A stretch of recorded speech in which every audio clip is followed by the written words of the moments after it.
এই বাপ, তোমরা যারা সিজদা করো না, তোমরা বলো না বাজান, বলো না এই দরদি ভাই চিৎকার করে বললাম, তুমি যদি বলো তোমার পায়ে ধরতে, আমি পায়ে ধরতে রাজি। তুমি যদি বলো তোমারে জড়িয়ে ধরে কানতে, আমি কানতে রাজি। তুমি বলো কেন আল্লাহর সাথে রাগ করলা? কেন আল্লাহর সাথে রাগ করলা? কেন আল্লাহর সাথে নারাজ হইলা? কেন সিজদা কপালে জুটলো না? কেন মালিকের সাথে সারাদিনের এত কিছুর বিনিময়ে আল্লাহ তাআলা একটা মিস কল দিলে, 2 সেকেন্ডের একটা মিস কল দিলে বন্ধু তুমি টের পাও তোমার মোবাইলে মিস কল আসছে। এত বড় মসজিদে 6টা মাইকের হরন দিয়া আল্লাহু আকবার বলে তোমারে ডাক দেয়, তোমার একটাবারও কানে লাগে না, বিবেকে লাগে না। তোর মতো শক্ত ডাকাত, তোর মতো পাষাণ বেটা আর কে হইতে পারে? বেটা কথা বলেন না কেন? তুই ডাকাত, কত বড় ডাকাত। ওয়ায়াউমা তাকুমুস সাআতু ইউবলিসুল মুজরিমুন।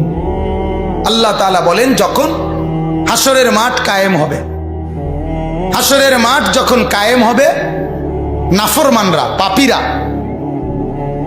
সমস্ত অপরাধীরা হাসরের মাঠের দৃশ্য এক নজর চতুর্দিক দেখার পর, অবস্থাটা উপলব্ধি করার পরে ইউবলিসুল মুজরিমুন, আল্লাহ বলে সব পাপীরা একেবারে ভেবাচেকা, একেবারে এলোমেলো, অস্থির, পেরেশান হয়ে যায়। হায় এখন কি হবে? এখন কি হবে? হাসরের ময়দানে দাঁড়িয়ে দেখবে আল্লাহর নবী সাল্লাল্লাহু আলাইহি সাল্লাম বলেন 2টা কদম, শুধুমাত্র 2 পাও রাখা যায় যতটুকু জায়গা। আল্লাহ রাসূল সাল্লাল্লাহু আলাইহি সাল্লাম বলেন একজন মানুষ হাসরের ময়দানে শুধু এতটুকু জায়গায় বরাদ্দ পাবে। 1 সুতা ডানে বামে সামনে পিছনে আগ পিছ করতে পারবে না, 1 সেকেন্ডের জন্য বসতেও পারবে না। আল্লাহ তাআলা কোরআনুল কারীমের মধ্যে বলছে ইয়াউমা ইয়াকুমুন নাস লিরাব্বিল আলামিন, রব্বুল আলামিনের সামনে সবগুলো মানুষ দাঁড়িয়ে থাকবে। দাঁড়ানো দাঁড়ানো দাঁড়ানো থাকবে, দাঁড়িয়েই থাকবে। মাথার 1.5 হাত উপরে সূর্য। আল্লাহ বলবে সূর্য তোর সমস্ত তাপ আজ ছেড়ে দে, খুলে দে তোর সব তাপ। পায়ের নিচের জমিন উত্তপ্ত তামার মতো উত্তপ্ত হয়ে যাবে। এরপরে আল্লাহ পাক রব্বুল আলামিন ফেরেশতাদেরকে দিয়ে জাহান্নামকে, কোরআনের স্পষ্ট আয়াত ওয়াজিআ ইয়াউমা ইদিম বিজাহান্নাম, হাসরের ময়দানে এরকম পাশে জাহান্নামকে ফেরেশতারা টেনে আনবে। 70,000 শিকল হাদিসের মধ্যে আছে জাহান্নামের মধ্যে লাগাবে। প্রতি শিকলের মধ্যে 70,000 কড়া থাকবে। কড়া, কড়া বোঝেন তো, যেটা লাগায় লাগায় কি বানায়? শিকল বানায়। 70,000 শিকল, 70,000 কড়া প্রতি শিকলে। প্রত্যেক কড়ার মধ্যে 70,000 ফেরেশতা ধরা থাকবে। তাহলে কত কোটি ফেরেশতা? হিসাব বুঝছেন?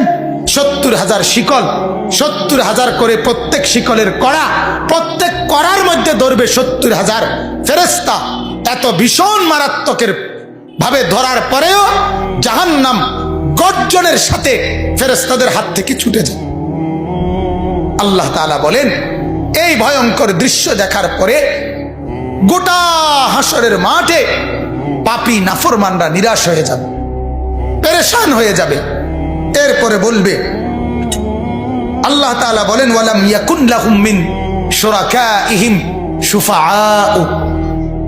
এই নাফরমান আর পাপীরা দুনিয়ার জমিনে যাকে যাকে সঙ্গী বানাইছিল, যাকে যাকে বন্ধু বানাইছিল, যার সাথে চলে চলে আল্লাহর নাফরমানি করছিল, এদের সবার দিকে তাকাবে, কিন্তু কেউ তাদের জন্য 1 বিন্দু কোনো সুপারিশ করবে।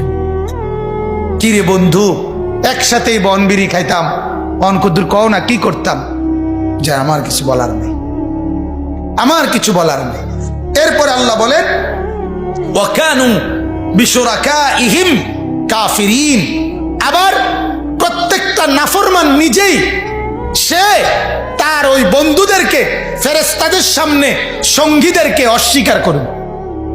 প্রথম তো তাকাবে, যখন দেখবে কেউ কোনো সহযোগিতাকারী নাই, ফেরেশতাদের সামনে যখন জিজ্ঞেস করবে, কোরআনে আছে উহশুরুল্লাযীনা যালামু ওয়া আজওয়াজাহুম, আল্লাহ ফেরেশতাদেরকে বলবে প্রত্যেকটা পাপী এবং তাকে পাপ কাজে যারা যারা সহযোগিতা করেছে তাদেরকে সহ একত্র করো। তখন ফেরেশতা যখন জিজ্ঞেস করবে তোর এই অপরাধের সঙ্গী ছিল কে বল, তখন ওই নাফরমান বলবে আমি কাউকে চিনি না, আমার সাথে কেউ ছিল না, কেউ ছিল না। আল্লাহ বলে ওই সঙ্গী তাকে অস্বীকার করবে, সে সঙ্গীকে অস্বীকার, কেউ কারোর জন্য থাকবে না, কেউ কারোর জন্য থাকবে।